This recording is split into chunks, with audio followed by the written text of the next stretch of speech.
Students we are study mechanical properties of fluids. यहाँ देखो class 11 physics chapter 9 mechanical properties of fluids. इसमें पढ़ा है liquid has three types of energy, pressure energy, kinetic energy and potential energy.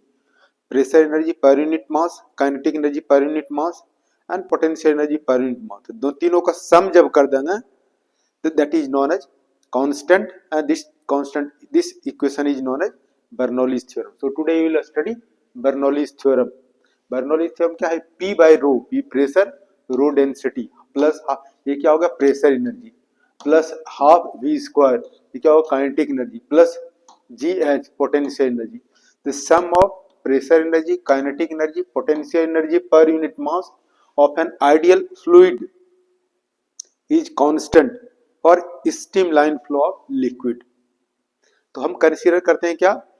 ये tube है A B, हमारा जो है ये ट्यूब है ए और बी, ये ट्यूब है और इस ट्यूब से क्या है? There is steam line flow of liquid. तो ट्यूब है, इस ट्यूब का ए जो है A1 जो है एरिया ऑफ क्रॉस सेक्शन, यहाँ लिक्विड इंटर करेगा विथ वेलोसिटी V1, यहाँ लिक्विड लीव करेगा आउटसाइड विथ वेलोसिटी V2 और ये area of cross section A2 है। हाइट यहाँ जो है H1 है और हाइट यहाँ H2 है। फ्रॉम द ग्राउंड कह सकते हो या reference level. You will prove this, okay. So you can find out work done, that work done is known as pressure energy.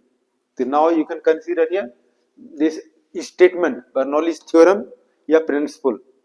Bernoulli theorem means statement and proof. Statement क्या हो जाएगा?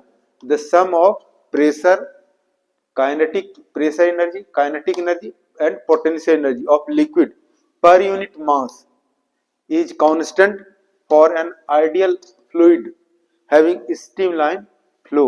Ideal fluid, ideal liquid क्या है? जब it is incompressible, जब compress करेंगे तो liquid will not be compressed। तो density क्या होगा? throughout the pipe, ये density rho consider कर सकते हो। density will be the same throughout, density of the liquid throughout the pipe will be same because liquid is incompressible. And now this proof, consider that there is a streamline flow of liquid through a tube. tube से होकर के क्या है? streamline flow of liquid है। then you will try to prove this. now this let P1, यहाँ pressure क्या है? Pressure of the liquid, यहाँ पर प्रेशर ऑफ लिक्विड क्या होगा? P1, यहाँ प्रेशर ऑफ लिक्विड क्या हो जाएगा? ये P2। So let P1 A1 V1 H1 and P2 A2 V2 H2 be the pressure, area of cross section, velocity and height of liquid at points A and B respectively। यहाँ देख रहे हो P1 क्या है? Pressure, P2 क्या है? Pressure of liquid, A1 area, A2 area, V1 velocity, V2 velocity, H1 और H2 height of the liquid at points A and B। Now work done per second on the liquid at point A। Work done पढ़ा है, work done is equal to क्या होगा? Force into display. और ये pressure, pressure is equal to क्या होगा? Force by area. Force is equal to क्या होगा? PA। यानी वर्क डन पर सेकेंड, यहाँ पर work done per second on the liquid तो क्या हो जाएगा? FS। F के प्लेस पे क्या लिख सकते हैं? P1 A1। तो P1 A1 और ये distance, work done per second. Velocity is equal to क्या होता है? Distance by time. टाइम क्या लेते हैं? 1 सेकेंड, 1 सेकेंड। तो S के प्लेस पे क्या हो जाएगा? V, V means velocity. तो V के S के प्लेस पे क्या लिख सकते हैं? V1। तो ये हमारा work done per second eight point A। अब क्या हो? Work done per second by the liquid at point B क्या हो जाएगा? यही FS। F के प्लेस पे क्या लिख सकते हैं? P2 A2 P2 A2 और S के प्लेस पे क्या हो जाएगा? V2। तो अब नेट वर्क डन क्या हो जाएगा? This P1 A1 V1 minus P2 A2 V2 net work done. In this way you can consider. Now this net work done per second equal to क्या होगा, W equal to P1 A1 V1 minus P2 A2 V2। यहाँ pressure क्या है, अधिक है P2, liquid flows from higher pressure to lower pressure. ये work done हो गया। अब इक्वेशन ऑफ कंटिन्यूटी से पढ़ा है, क्या पढ़ा है, A1 V1 equal to A2 V2 equal to m by rho from equation of continuity. अब यहाँ पर वैल्यू पुट करते हैं, A1 V1 के प्लेस पर m by रो, P1 ये वर्क क्या होगा P1 और A1 V1 के प्लेस पर क्या लिखते हैं m by rho minus P2 और A2 V2 के प्लेस पे क्या है m by rho. Now increase in potential energy, यहाँ पोटेंशियल की एनर्जी क्या है mgh1, यहाँ पोटेंशियल एनर्जी क्या है mgh2 और h2 is more than h1, तो क्या हो जाएगा increase in potential energy mgh2 minus mgh1। Increase in kinetic energy क्या हो जाएगा, इंक्रीज इन काइनेटिक एनर्जी, ये वेलोसिटी v2 मोर है, क्या हो जाएगा half m v2 square minus half m v1 square. यहाँ पर क्या है, ये हमारा v2 is greater than v1, यहाँ जो है h2 is greater than h1, इस तरह से हम लोग कर सकते हैं। Now according to work energy theorem this is equal to this plus this, और इसको सिंप्लीफाई करने के बाद we can get statement of Bernoulli's theorem.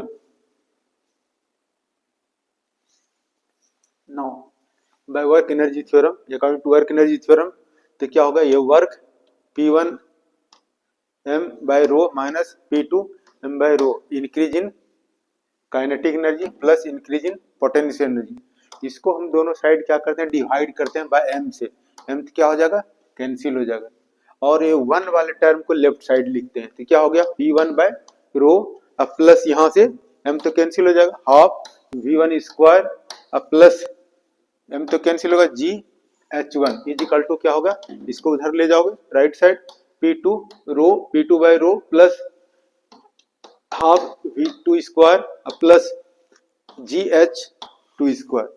In general क्या हो जाएगा, this formula is very useful for solving numerical question.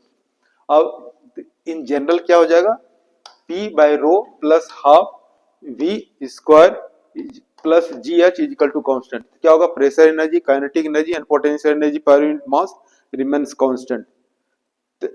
या अगर इसको रो से मल्टीप्लाई कर देंगे ये कैंसिल हो जाएगा, क्या हो जाएगा P plus half rho V square plus rho GH is equal to another constant. This is also Bernoulli's theorem. या स्टेटमेंट क्या हो जाएगा, pressure energy kinetic energy potential energy per unit volume remains constant, इस तरह से भी कर सकते हो। नाउ ये हमारा कर्व है पाइप, अगर कहना है कि फॉर हॉरिजॉन्टल पाइप तो क्या हो जाएगा H1 इज इक्वल टू हो जाएगा H2 is equal to H suppose. अब इस फॉर्मूला में देखो H1 इज इक्वल टू क्या होगा H, यानी H हो जाएगा, यहाँ H हो जाएगा H हो जाएगा, क्या होगा इसको कैंसिल कर सकते हो, तो कैंसिल करोगे तो what will be the formula,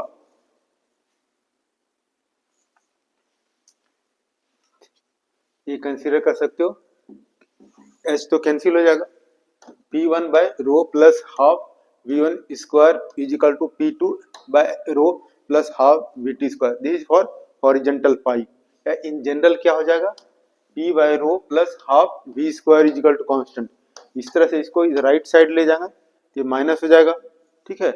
और from this application you will study pressure is inversely proportional to the velocity, ठीक है, pressure is inversely proportional to, इसको बर्नौलीज थ्योरम बहुत सारा एप्लीकेशंस हैं।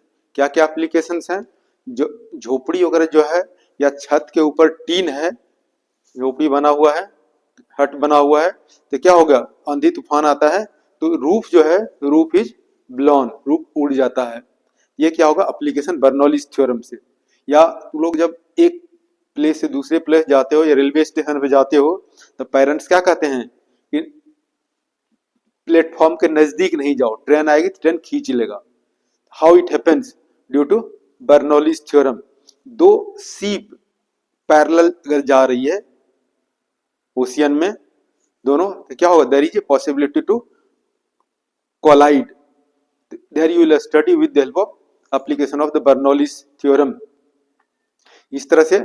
और एरोप्लेन का जो विंग्स हैं, विंग्स कैसा इस शेप में बना हुआ है, तो क्या हो गया ये बर्नौलीज थ्योरम की हेल्प से पढ़ोगे।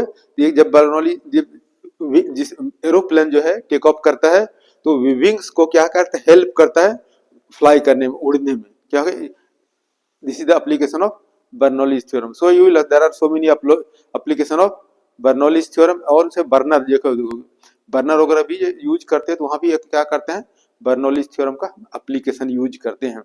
सो you will study Bernoulli's theorem. You have studied, ये क्या हो गया, work done per second, work done per second और net work done, increase in kinetic energy, increase in potential energy, applying work energy theorem, and then you can adjust one term को left side ले, two term को right side, so then you can say Bernoulli's theorem. Bernoulli's theorem क्या होगा, sum of pressure energy, kinetic energy and potential energy per unit mass flowing of ideal liquid is constant for streamline flow of liquid। या fluid के लिए भी use कर सकते हैं, liquid के लिए भी यूज सकते हैं। Thank you for watching. Please subscribe and like it and share. Thank you very much.